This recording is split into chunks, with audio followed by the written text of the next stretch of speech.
All right. So it's a quick update on Tesla. You have to unmute. Program. Oh. So people. Hold on one sec. All right. Oh wait, Yeah. mute. Hello? Yeah. All right. So I'm sure people have been reading about the auto loan bailout and all that sort of stuff. So it's kind of a travesty at what's going on. Although I don't think it's going to last too long into the Obama administration. There was a $25 billion loan program that Congress approved to fund development of energy-efficient vehicles, essentially to wean ourselves off oil. And ironically, the big three then came to Washington and said, no, give us that money for our day-to-day operations building gas guzzlers, which is obviously a sort of a version of the intent. Unfortunately, with the job situation being the way it is, Congress has acceded to that demand and is, my understanding, currently giving 15 of the 25 billion to the big three to fund their day-to-day operations, which I believe gets them to about February. I'm not kidding. It's not even an exaggeration. Although the Speaker, Speaker Pelosi, has also said that as soon as the new administration comes in, they're going to replenish that fund. So I think it'll be okay. But certainly, if you have the opportunity to express to anyone in DC or in the press the importance of developing clean energy vehicles, please take the opportunity to do so. And in the case of Tesla, Tesla actually is not applying for any bailout funds, although some of the press have mistaken that. What Tesla's done is applied for funding to develop lower-cost mass-market vehicles, and it's essentially the exact intent of the legislation. And so hopefully there's still some money left over to actually do that after the big three have taken what they will take.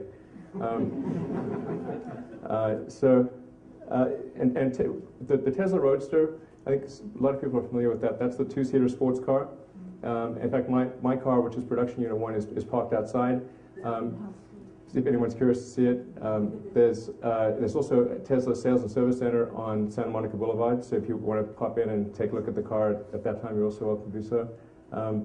We're about to deliver our 100th production Tesla next week, and that's interestingly enough, our 100th customer is Sam Perry. If anybody watched when Obama won and Oprah was crying on some guy's shoulder,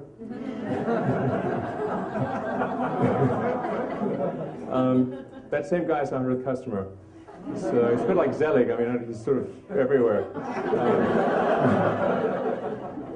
So anyway, he's a really great guy and lives in the Bay Area. He's going to take delivery of his car on Tuesday. So I'm going to hand him the keys personally and thank him for being a customer. So. There's an important point about Tesla, which is whenever somebody buys the Tesla Roadster, even though it's a $100,000, $109,000 sports car, and it's kind of a fancy sports car, every penny that Tesla makes goes into development of lower-cost mass-market vehicles. So the company doesn't issue any dividends, nor will it ever. My salary is minimum wage. So I'm a volunteer, basically.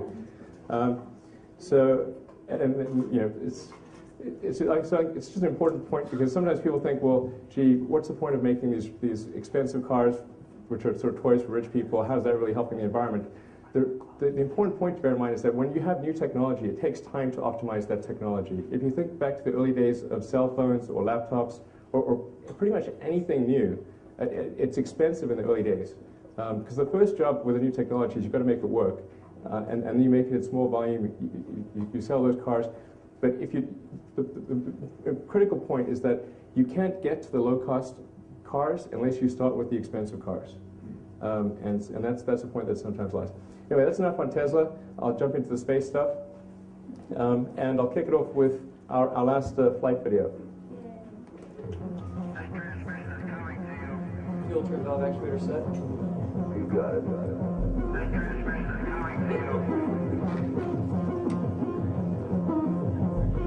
First stage sequence. Deck 1 triggered. Water release system, it's on. So this is actually on a remote tropical island. We launched our small rocket, the Falcon 1, from an island in the Kwajalein Atoll. So it feels a bit nefarious to be launching rockets from remote tropical islands. Yeah, I feel a bit like a Bond villain. In this case, it's basically just a dummy satellite. So this was basically a test flight to get to orbit. So this is actually our fourth flight. So the flights 2 and 3 made it to space, but they didn't make it all the way to orbit. And it's actually a lot harder to get to orbit than it is to get to space. You can get to space just by going up to Mach 3, but to get to orbit, you have to have a minimum of Mach 25. And that doesn't actually explain the full difficulty because the energy scales with the square of the velocity. So getting to space, 9 units of energy, getting to orbit, 625 units of energy.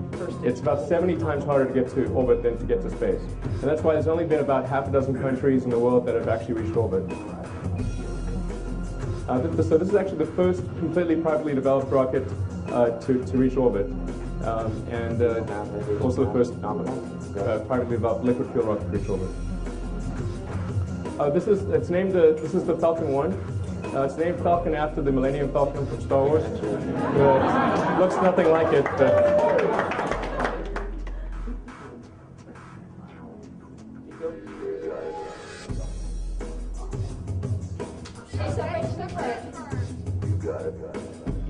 So the music in the background is a high roller from the Crystal Method. Running separation control. I have a question. How do you pick up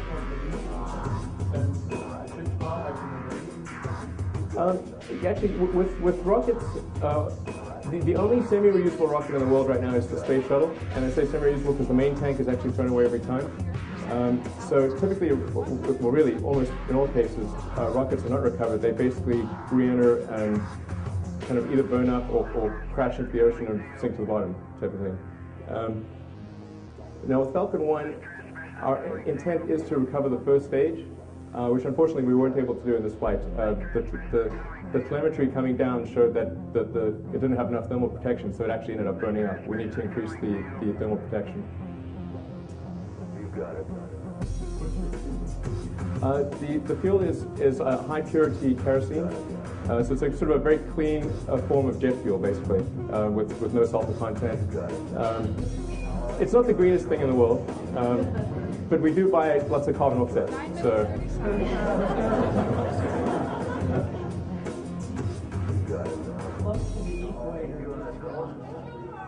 It's 9 degrees north latitude. Yeah. You're making use of the turning of the Earth? Yeah, exactly. We're making use of the Earth's rotation to help with the insertion velocity. Couldn't you actually go out? Wouldn't it be easier to go into space and then kind of taxi back into orbit? Well, the only way to go up and stay up is to reach orbit. The gravity is actually almost the same force at, say, 200 miles above Earth's surface as it is on the surface of the Earth. The only reason people seem to be sort of floating around, but actually what's happening is they're zooming around the Earth super fast, and the outward acceleration is equal to the inward acceleration of gravity. And so when that's neutralized, you have what appears to be zero gravity, but you're actually just sort of falling around the Earth. Do you run into space junk with all the junk out there? Do you have to navigate through all that?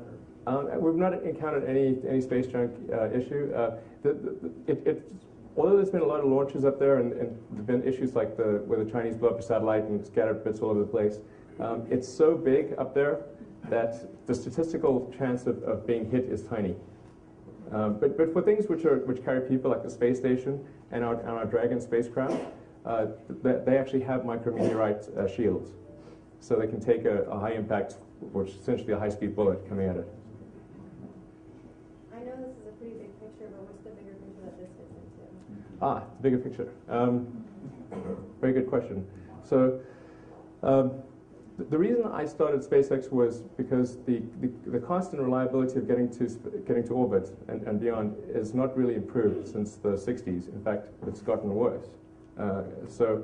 And if you look at the trajectory over time, it's not an improving trajectory. If you would extrapolate the cost trajectory, and Steve could affirm that, if you were to extrapolate to the future, you would basically be able to afford no launches at some point, because it was getting more and more expensive. So I started SpaceX to really reverse that trend and make it affordable to get to orbit and beyond.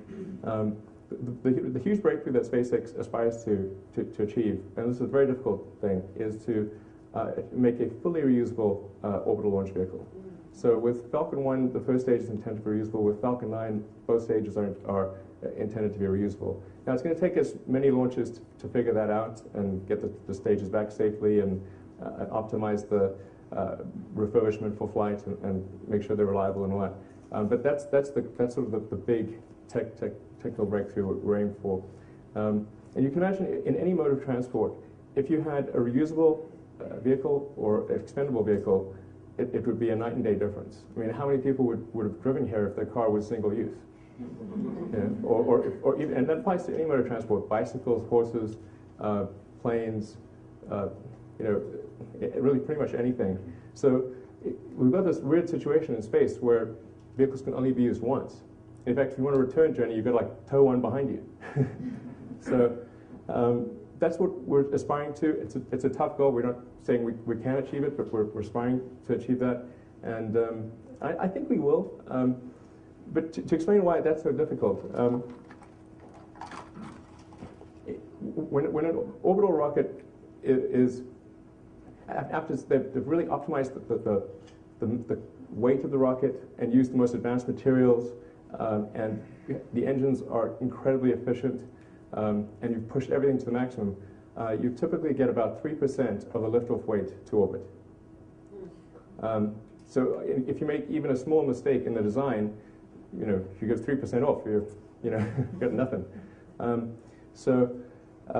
that's for expendable single-use rockets, where they're not trying to make the rocket robust enough to have multiple flights. They're not trying to make it robust enough to re-enter safely. It doesn't have to have heat shields and all that other stuff. So when you add in all those things, if that exceeds 3%, well, you're getting nothing to orbit. To make it reusable and still deliver a useful payload is extraordinarily difficult, and no one has ever succeeded in doing that. So once you streamline the application, what does that serve for? Right. So I'll get the why essentially. Yeah.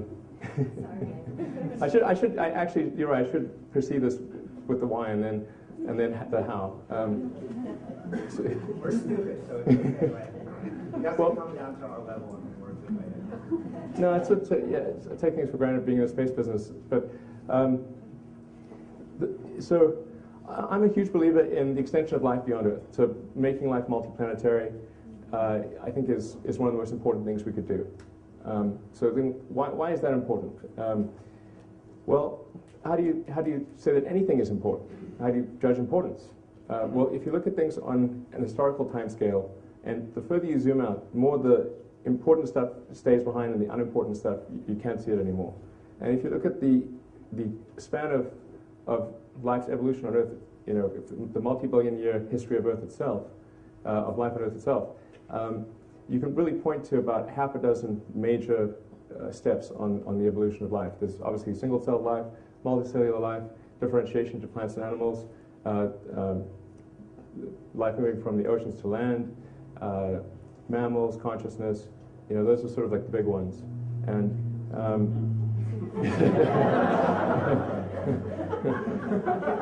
that's why we're here talking. On that scale also would fit, I think, the extension of life to multiple planets, so life becoming multiplanetary.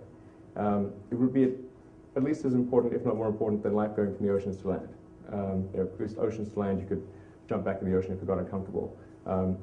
But going to another planet, you've got to go over billions of miles of hostile space and then land and try to create an ecology on a planet that is nothing like the planet that we live on today.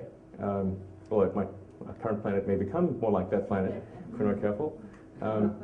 That's so if you have something which arguably could fit on the important scale of the evolution of life itself, then it's reasonable to say it's important and should get some of our resources. And you say, well, what is some of our resources? Well, probably less than what we spend on Medicare and more than what we spend on lipstick. You know, you can sort of bracket it.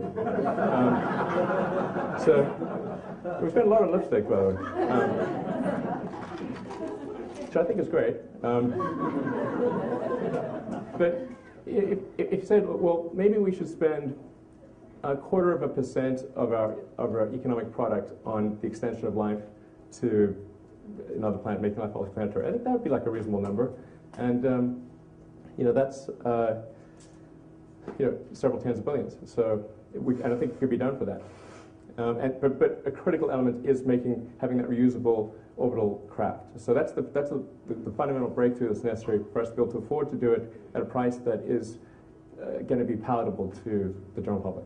I think that once we are multi-planetary, we'll look back and think about the kind of fuels that we use to get out there in the first place. It's probably going to look silly. That's like, you know, what are your sort of wildest ideas about the fuels that we'll be using down the line?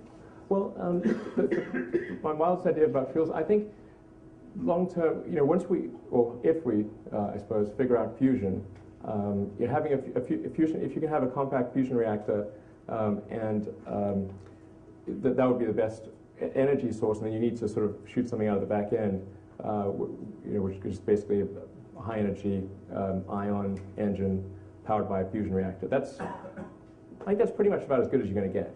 I mean, theoretically, from a physics standpoint. Sorry?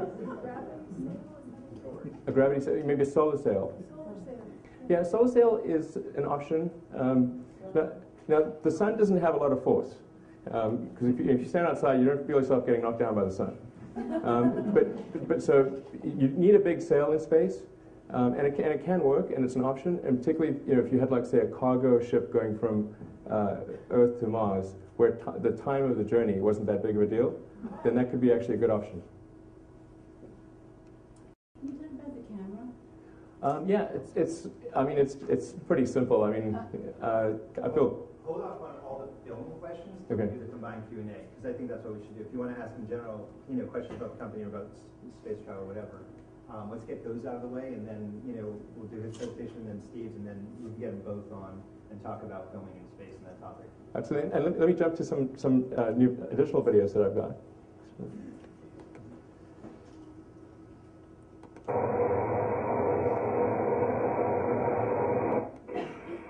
So this is our big rocket, the Falcon 9 that I was talking about, that we aspired to make fully reusable. This is the first stage firing of the Falcon 9. 5, 4, 3, 2, 1.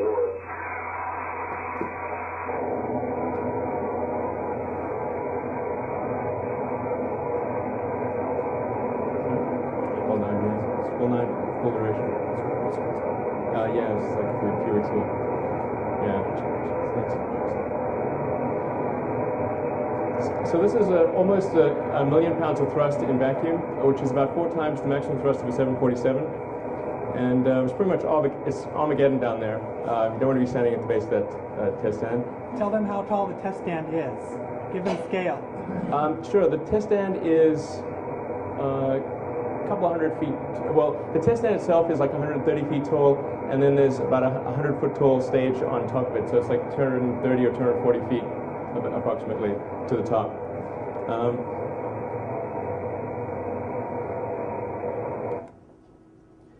And now I'll jump into.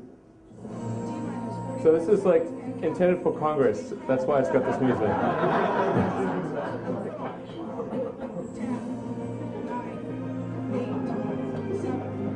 6, 5, 4, 3. So Falcon 9 will launch from our pad at Cape Canaveral. That's launch pad 40 at Cape Canaveral, which used to house the Titan IV. Now, this is not real, by the way.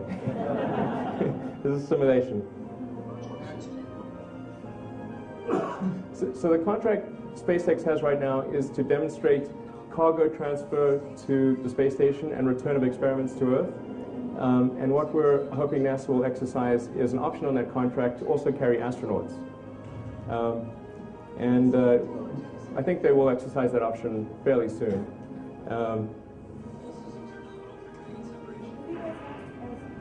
When you talk about payload, What can you load on your machine now? Can you do one body, two bodies, with what you have designed right now? You mean people or? Yeah, no, but I mean, I know you're shooting people up, but I'm just wondering in your science or whatever, how much weight you're able to ship up there right now. Well, Falcon 9 can carry about roughly 11 to 12 tons to orbit. And then in our Dragon spacecraft, we can carry 7 people. So we're the same number of people as the space shuttle carries. But of course, we don't have the giant cargo bay. So, when will that option become valid for NASA to exercise or not? the manned portion? Yeah. NASA can exercise it right now. There isn't currently there aren't currently funds appropriated for what's called COTS-D, which COTS is Commercial Orbital Transportation Services, option D, which is manned. But in the stimulus bill that's being crafted, we're hopeful that there will be a portion of the stimulus bill that will include money for COTS-D.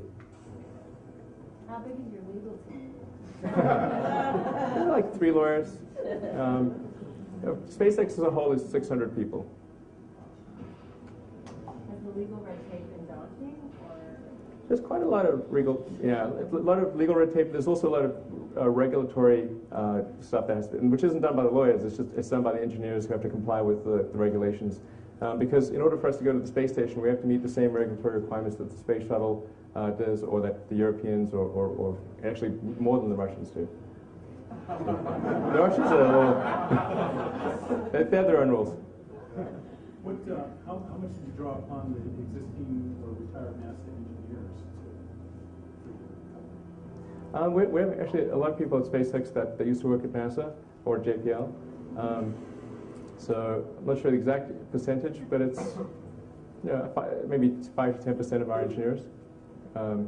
We also hire a lot of people straight out of school and from the big aerospace companies and from companies that are not in the space arena. Virgin, Brance is a friend of mine, and I've actually bought a ticket on Virgin Galactic. People often think we're competing, but that's not the case, because Virgin is really just going to space. They're doing suborbital flights. So the energy of the Virgin ship is it's less than 2% of the energy of our vehicle. What's your opinion on elevators to space? Is that realistic? I always liked Charlie and the Chocolate Factory. I think that's where the idea comes from.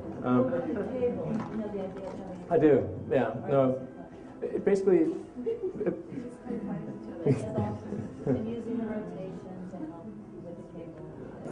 Yeah, so the space elevator, the idea is you have this really long cable. By really long, I mean it's sort of like anywhere from 40 to 60,000 miles long. And it's sort of, with the ends way out in space, and the base is on the Earth. And you can imagine, like, the Earth is this ball rotating, and you've got this, like, cable trailing, out, and it's sort of, there are a lot of issues with the space elevator.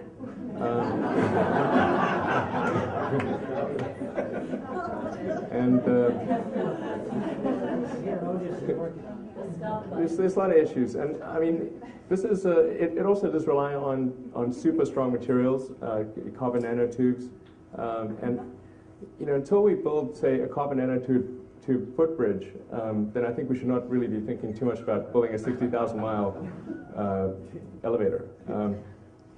And it's possible that somebody may figure out how to do a space elevator and make it workable at some point in the future, but there's got to be a huge amount of business going to space before that's feasible. And then, of course, you get to the end of the elevator, but then you've got to go somewhere from there. So there's got to be a spacecraft that picks you up at the end of the elevator anyway. So the elevator is just sort of getting you out of that initial portion of gravity well. It's not this century. Are there any fuel options that are greener than the kerosene mix that you're using right now? Well, you could use hydrogen and oxygen. That's not a bad choice.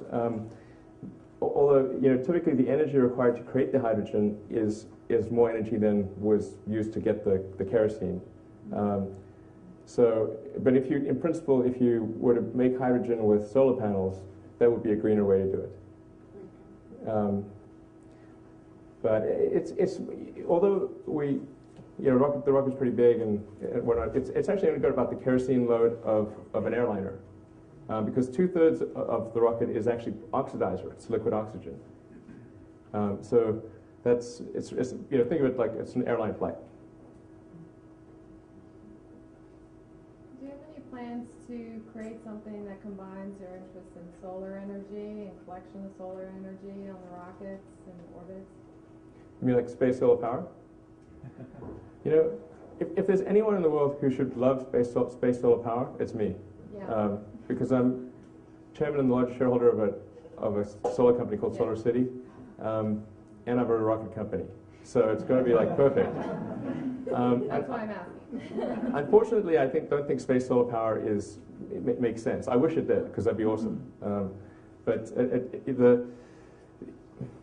even if you assume it costs zero to transport the solar panels to space, when you take into account the equipment that's necessary to convert the energy to, say, microwaves or some other beam form of energy, and then you've got to have equipment on the ground that converts the microwaves back to electricity, just when you take that capital cost into account, you're immediately blown out of the water, and it's not competitive with terrestrial solar power. So there's no point in even thinking about it. How far behind are we from other countries? Is anybody else doing in any place else on the planet what you're doing?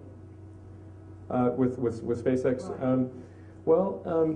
The Chinese have a pretty interesting manned space program. I mean, right now there's really just the Chinese, the Russians, and the U.S. that send people to orbit. And the space shuttle is retiring in 2010. So unless our craft is active, the U.S. will not have the ability to send people to orbit. There is a longer-term program that NASA's got called the Ares-Orion project, which is due to be finished around 2015 or 2016, and that's intended to be part of a system that takes us back to the moon. But for about 5 or 6 years there, unless SpaceX is successful, there will be no American manned space capability. So there'll just be the Russians who are charging us right now. That you see this is really awful. The Russians are charging us over $70 million per seat to go after the shuttle retires. I mean, they got us over a barrel and they're doing us hard. I mean, it's really rough. I mean, we'll spend $500 million per year on the Russians just buying tickets for 6 or 7 astronauts to go to the space station per year. But if we're ready in time, and I think we can be, then that won't happen. Our cost per person, even with assuming no reusability, assuming that every bit of it is expended and no refurbishment or reusability, is about $15 million per person. And it's U.S. and the jobs are here and all that sort of stuff. So I think it's kind of a no-brainer. But no-brainers in Washington D.C. don't always. So. Well, what has been the response from Congress? Generally enthusiastic, but there's. Yeah, I mean, I don't know. People in Hollywood have an amazing way of saying no money. There's like so many different words, but really, they haven't given you any money? Well, we've been given money for the cargo portion, but not for the manned portion.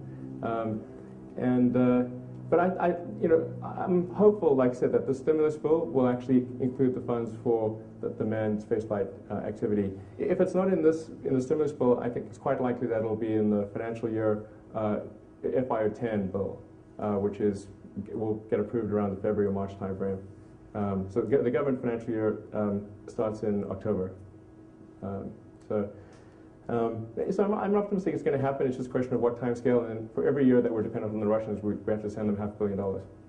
So, and the amount that we're asking for to get this done is $300 million. So, I don't know, it seems kind of ludicrous, but anyway, that's DC. Yeah. So you've never had a mission go up, is what you're saying? You have had missions go up? We've done our Falcon 1, which is our small rocket. Right. We'll be doing our first launch of our big rocket with our Dragon spacecraft next year, and there'll be 2 flights next year. One's a demonstration flight, and one's a NASA flight, and then there are 2 more NASA flights after that. And then there's people in those, or no? No, because we've not had the crew portion of our contract has not been turned on. Okay, so you're saying you're hoping to get the 300 million to be able to... Yeah, to basically add the incremental crew capability. And most of that money is for demonstrating the system reliability. Once you have the technology figured out, what prevents you from having, I don't know, 10 launches? Well, 10 launches a day would be super fast for over rockets. Well, but just using economies of scale. We do need to get to the point where we can do 10 launches a day. And one of the design goals for Falcon 9 is that it can go from in the hangar to in the air in under 60 minutes, which would be super, super fast for a rocket, particularly a big rocket.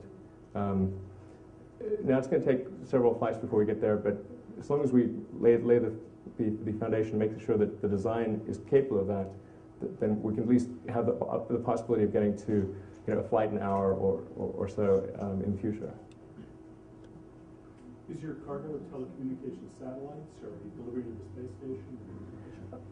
Well, for NASA, our current NASA missions are just for delivery of cargo to the space station and return of experiments to Earth. For Falcon 9, so there's the Falcon 9 booster and then there's a Dragon spacecraft. Dragon spacecraft goes to the space station.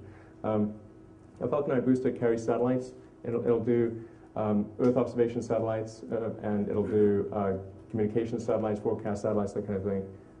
So we're launching a UK broadcast satellite towards the end of next year, a geostationary satellite. So that really goes pretty far out there, 22,000 miles altitude. Are there sort of developing issues about who controls and manages satellites and sort of the international implications of that and our military? Yeah, so there's a few questions bound up there.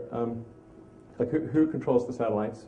The satellites generally are, if a satellite is broadcasting, then that broadcast spectrum is controlled by the International Telecommunications Union. So that's kind of a UN body, I think. Yeah, you have to get permission from the ITU to get broadcast, to get bandwidth. To just go up there, all you need is permission from your national government. And in the US, if it's a commercial or non-government mission, the FAA governs it. If it's a military mission, the military does whatever they want. And then if it's NASA, NASA does whatever they want. So who regulates all that? Globally? There really isn't a global, the only global regulatory authority is the International Telecommunications Union, and that just governs spectrum. How much does it cost just refuel for each separate mission? So if you ever got to 5 to 10 missions, yeah. like you were saying, what would that cost? Well, that's a good question, because that sets the minimum cost of a mission. Right. If you had perfect refurbishment and had no operations cost, the fuel and oxidizer cost is really super low. It's for a big rocket, it's only a couple $100,000. For a small rocket, it's about $30,000 or $40,000. So it's, if you just look at the propellant cost, it's very, very cheap. In projecting that into the future, would you see those costs precipitously going down? I wouldn't say going down, but yeah, I think the cost of kerosene, which is kind of jet fuel, is going to go up over time, but I think it's not going to be a big factor for rocket launch costs. And the cost of liquid oxygen is just really the cost of electricity, because you can just compress and liquefy air.